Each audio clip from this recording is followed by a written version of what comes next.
Hello, everyone, and welcome to another episode of Summer School. Today will be a different episode because I actually have notes. Throughout the history of this podcast, I barely script things and I don't have a ton of notes, and it's on purpose because I like things being casual conversations and just kind of what life's been up to and what I feel like everyone needs to know as a wedding photographer and business coach. But today, I actually wrote some notes because I'm a working mom and life is crazy these days. So if you see me looking at some notes and you're one of the YouTube people, I don't have any fancy way to present this, so I might genuinely just be looking side to side. If you're an audio listener, then who even cares? You wouldn't even know. So, hi everyone on YouTube, and hi all of you little audio listeners. I'm Summer Grace, and if you haven't listened to an episode of Summer School before, then welcome. I'm so glad you're here. And a little life updates for me. We just got back from something, I guess it was sad. We had to just travel back home for a funeral for my Nana, so we were gone. Wasn't online quite as much this past week. But on the bright side, we did get to see family that we haven't seen in quite some time, and they got to meet our little baby. So in case you don't know, we do have a almost 5-month-old who is the cutest little thing ever, and working within the wedding business, doing wedding photography, teaching over at Summer School, the community, and doing all the things. So life is crazy, but it's a good old time. So today I wanted to talk about what I would be doing differently if I were trying to book clients right now, because I feel like a lot of people give advice that's based off of what they did, 3 years ago, 5 years ago, 10 years ago, 20 years ago. And that stuff isn't that relevant. Maybe the 3 years ago could be fine. But let's talk about what I would do differently if I were trying to book my first 5 clients today, right now. So if I had to start over from scratch, no followers, no referrals, no portfolio, here's exactly what I would probably do to book my first 5 clients. Not what worked in 2018, not what I used to do, but what I personally feel like is working right now in today's wedding industry. So booking your first 5 clients can honestly feel like the hardest part. And if you've already, I want to preface this before I dive in. I was really about to just get rolling. I want to preface this with, if you are already a successful wedding photographer or creative, maybe you don't need to listen to this, but maybe you do. Maybe you're kind of restarting your career. Maybe you're wishing you had more bookings. Maybe you just need a fresh perspective, or you just want to hear me rant and ramble. That is all okay. Stay tuned, listen up. I feel like this will be packed with wisdom, whether you're just now starting or you've been doing it for a long time. So let's set the scene. Booking your first 5 clients can normally be like the hardest part. You feel like you're just really wondering, how in the world is anyone actually booking anything? Maybe you don't have the word of mouth that a lot of people have. I was in that position. I moved like a million times when I first went full time, and I was a little nomadic. It was a good old time, and it helped my career in some ways. Maybe we'll dive into that later. But at the end of the day, I didn't have the word of mouth that the classic wedding photographer or classic, photographer in any industry has, because no one knew me. So there was no word of mouth happening. And I was probably in the shoes that you might be in if you're new right now, where you're wondering, how the heck is anyone actually booking anything? You know what I mean? And if I had to do it all over again, here's what I would maybe put my energy into or not put it into. So things I would not waste my time on is perfecting my logo, branding, fonts. If you're trying to get your first 5 gigs, I want you to not stress about that stuff. When I first went full time and started booking stuff, I built my website myself in 3 hours, and it got the job done. At the end of the day, make yourself an about page, some sort of portfolio, and a way for people to book you, some sort of inquiry form that goes to a client managing system. You do not need the perfect branding. You do not need the perfect logo or fonts. All of that can come after the fact when you have enough revenue and income to support that, in a way that makes sense. You don't want to be wasting money on things that don't matter in the beginning. And I'm not saying branding doesn't matter, but I am saying you can book really good work without perfect branding, logos, or fonts. It's not as important as people make it sound. Okay. But on the other end, I would also not waste my time launching a full website if I didn't have any work to show on it. So say you were like, okay, so I'm not going to worry about the brand, I'm not going to worry about the logo, I'm not going to worry about the fonts, but you do need a website. You don't want to launch one if you don't really have work to put on it. So make sure you do spend time shooting. Doesn't have to be paid gigs. It can be free gigs. It can be styled shoots. It can be shoots with your friends. It can be whatever you want it to be, but at the end of the day, make sure you actually have work to put on this website before you waste all this money on branding and doing all the things that don't really matter. Another thing I wouldn't waste my time on would be trying to appeal to everyone. I would not waste time trying to be someone who shoots weddings, families, brands, grads. A lot of times when you're first starting out, you are trying to literally do everything because you think that that's either it's because you think that that's what a photographer is supposed to do, or it's because you really need money and you're willing to do anything to make it work, which is a really good mindset to be in. I love when people are willing to do whatever it takes. I think we all need a bit of that. Even when you're successful, for you to stay successful, you need that inside of you. But at the end of the day, I do think there's a lot of power in niching down, especially in the beginning, giving yourself a clear zone on what you want to book, how you want to book it, who you're trying to appeal to, and how you're truly gonna get that done. So I want you to choose something that you are really passionate about shooting. I want you to really focus on that in your beginning formative time, whether that's a couple months, whether that's a couple years, before you try to expand. Give people a very clear definition of what it is you really are trying to shoot and what it is you truly are the professional and are the master in. I also wouldn't waste or spend too much time saying yes to low-paying gigs just to build a portfolio. There are so many ways to build portfolios, and if you have the skills necessary, I don't think you need to say yes to doing a wedding for $500 for the sake of doing a wedding. Now, situationally, if that wedding would actually benefit your career, maybe the venue you're working at or the planner you're working with, but personally, probably not going to be working with a planner if you're saying yes to a $500 wedding. So weigh out, the pros and the cons. But personally, I would not waste your time saying yes to low-paying gigs to build a portfolio because there are so many more ways to build maybe a network and a portfolio in ways that would bring you more work for years to come than your random friend or cousin that's only going to give you $500. I said it. It's not worth it. It's not worth your time. I actually never did any of that, but I think the classic wedding photographer story you hear when people are starting out is that they did their friends' weddings for like $500. I just don't think you need to waste time doing friends' weddings for $500. Because also, if your friends are only willing to pay you $500, their friends are probably only willing to pay you $500. So doing their wedding isn't going to get you more gigs. It's not even a good way to start out if you're thinking, oh, I need to get word of mouth. Okay? So don't waste your time doing it.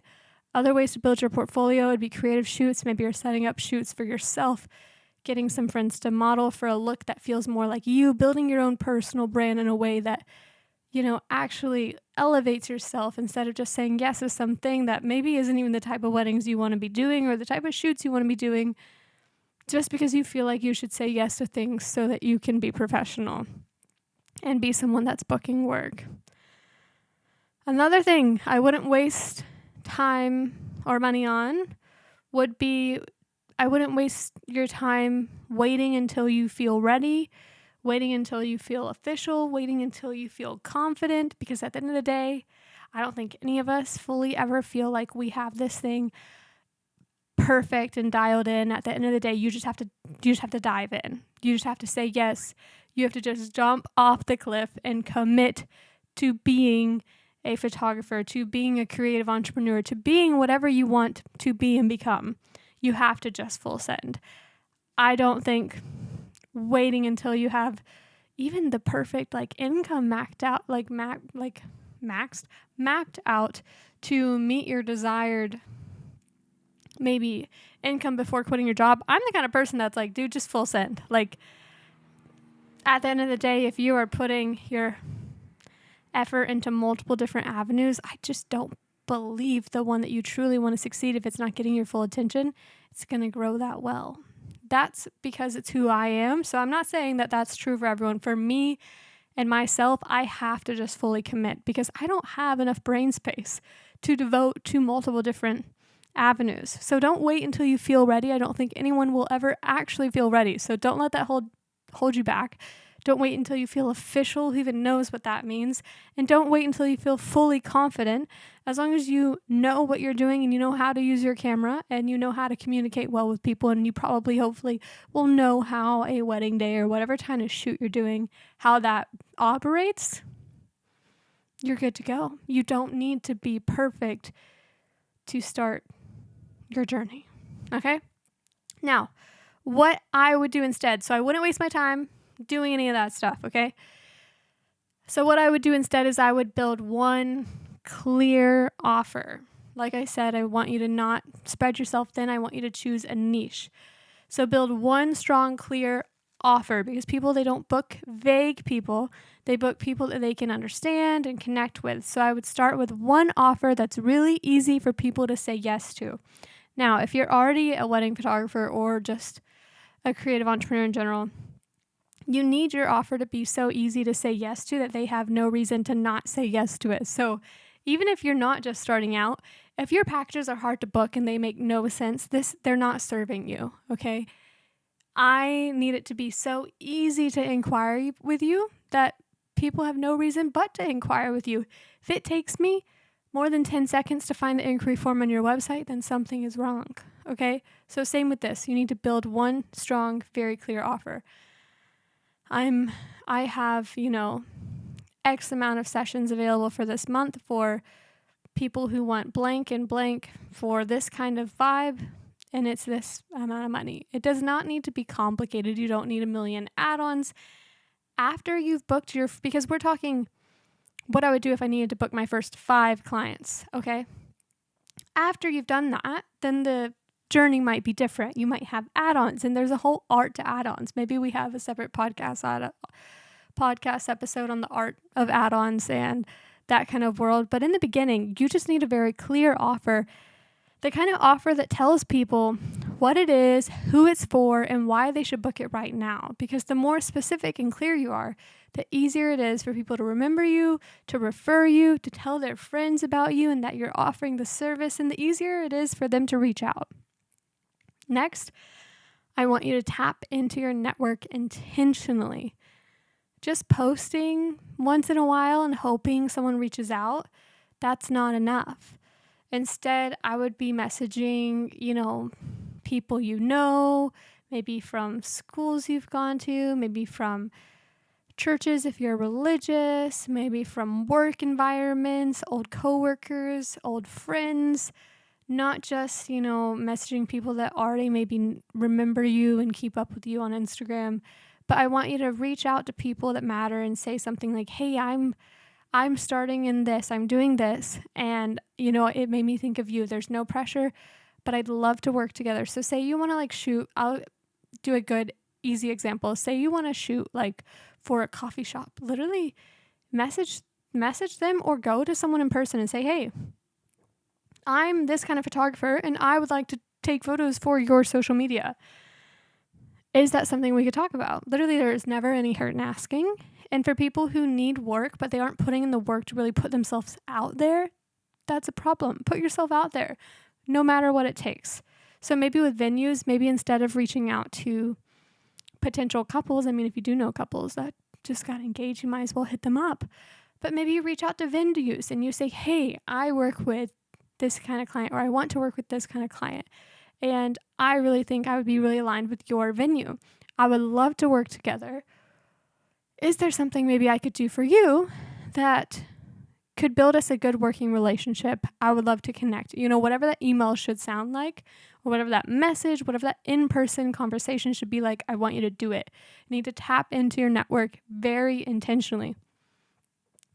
Lately, I've even been trying to think of ways to push myself. So literally, I told Jake the other day, so this taps into maybe the intentionality side of this, is there's always, yeah, I guess that is right. There's always ways, sounds so weird, that you can be more intentional. So even in my own life, and I just want you to think about this. Think about this example and think about things that you can do in your own life to challenge yourself to be more intentional in your day-to-day. So even in my own life, me and Jake, we go to coffee a lot and we go out because I like getting out of the house. I don't like working from home. I like leaving the house at least once a day. So a lot of times that's going to coffee and working. So recently I told him, I said, hey, why don't we stop going to the same coffee shop all the time and challenge ourselves to try new ones? Not because I want to try new coffee shops, but because I want to put myself in spaces that enable and allow me to make connections with more people outside of those that I'm already around. So even just in my day-to-day life, how can I put myself in a position of intentionality that opens me up to more connections and maybe a potential for more relationships just by diversifying the places that I'm going to in my everyday life? Why waste my time going to the same exact place every single day? Because I'm a creature of habit and I like it.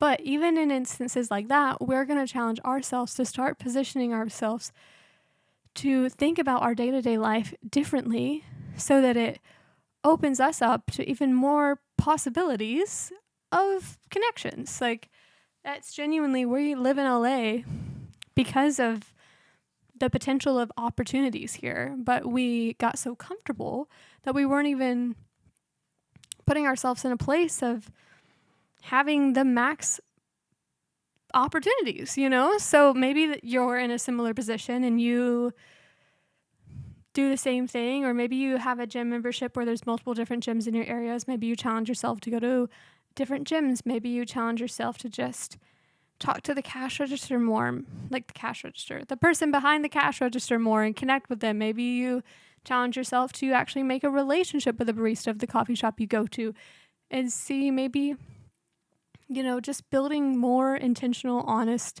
relationships and connections with maybe the community or the environment that you're already in.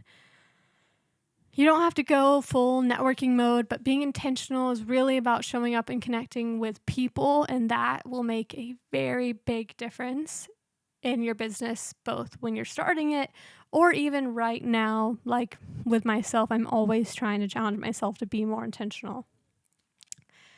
Now, I want you to also get visible offline, not just online. So we talked about how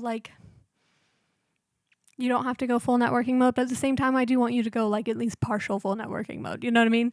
So in-person connection, it matters. It still matters. Instagram's great. It did lead to a lot of my success, but these in-person relationships, or at least real relationships, maybe phone, FaceTime, actually connecting with people, they have skyrocketed my career. When people know you in person, they will bend over backwards for you, and hopefully you would do the same for them. They matter so much more than just posting on Instagram, posting a reel. Maybe you get a wedding or two from posting some sort of reel if it does semi well. But in person, that's one or two weddings. That's not going to provide for you for a lifetime. In-person relationships with, say, venues, planners, companies, people that care about you, other photographers, your community. You don't need 10,000 followers to get booked, but you do need trust. And trust happens way faster in person, okay? Next, I want you to create work. I want you to create the work that you wish you were getting hired for. Sorry, tongue twister. Create the work you wish you were getting hired for. If no one is booking you for your dream work, I want you to go create it. I want you to grab a couple, shoot a concept, and show people what's possible, because the best way to attract aligned clients is to make the kind of work that they'd want to hire you for. So don't wait around for the perfect client to come, because most likely they're not going to come to you if you don't have the work to support the vision that they're trying to create. So go create it yourself. If you want some sort of dream client or dream wedding or dream shoot, don't just have it be a dream, make it reality yourself. You don't need to wait for a client to make that happen. And then I want you to treat it like a business from day one, okay? These are the things I would do if I was starting right now, which I actually did this when I was starting my business. But I want you to treat your business like it's a real business, a big business, a successful business from day one. Even if you're only sending a contract or only charging $100, I want you to send an invoice. I want you to send a contract that they need to sign. I want you to deliver a professional experience no matter the cost, no matter your own personal experience. Whatever it is, I want you to give them a exceptional client experience, because how you treat your first few clients, it sets the tone for your business for the rest of your career. You want them walking away saying like, that was so amazing. I would refer this person to anyone. And that doesn't happen from you being in the mindset of a cheap mindset. Like, it doesn't happen from you thinking, oh, well, I only charged them $100. So instead of getting pick time or sending them, a professional contract, I'll just email them, what we agreed on and send their photos via Dropbox. No, that doesn't refer you more clients. That doesn't even set the tone for how you want to hold yourself accountable, how you want to set the standard for your own business, not just for you, but for your clients. I want you to treat your business like a real one from day one. Even if you're not making any money, even if you're not profiting, the way you're going to profit is from thinking, like being your own boss, like thinking of this like a business. We could talk about profit in a future episode, but step one is be professional. Use contracts, send invoices, send your galleries in a professional way. Communicate with your clients very clearly and have a seamless way for them to book you. And finally, but first a break to sip some water because I've just been like ranting. I love how I said sip water, but for anyone watching YouTube, I totally just drank Coke. But finally, instead of constantly asking, how do I get clients? I want you to ask, how can I make it really easy for someone to say yes to me? So you need to have that mindset shift. It's not, how do I book a wedding? It's, how do I make it really easy for someone to book a wedding with me? You need to make the experience clear and you need to make the offer very specific. You need to show up with confidence. People, they don't need perfect, but they do need clarity, energy, and a sense that you have them and you've got them covered, whether it's with your photos, with your experience. It needs to be with everything about your business.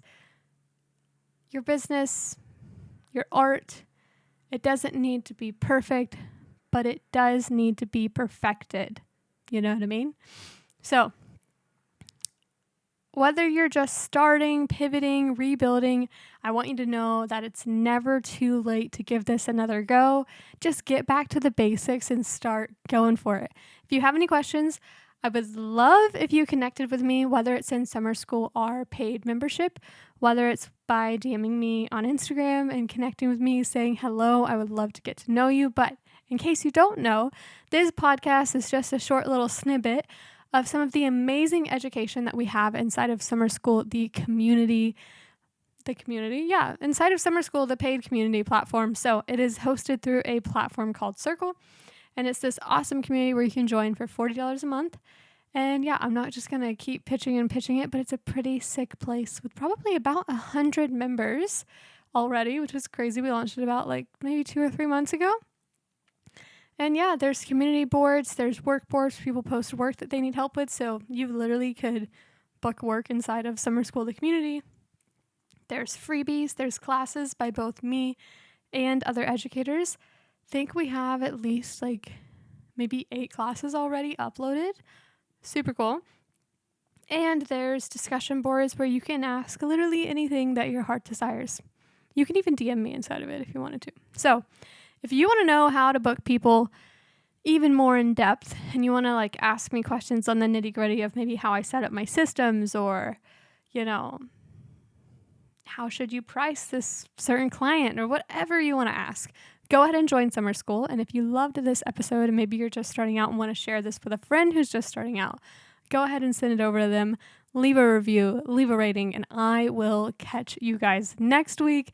This is a really fun, kind of short episode, but we have some really fun guests coming up. So make sure you turn the notifications on so that you get notified of the next episodes. And I will catch you next Tuesday. Bye, guys.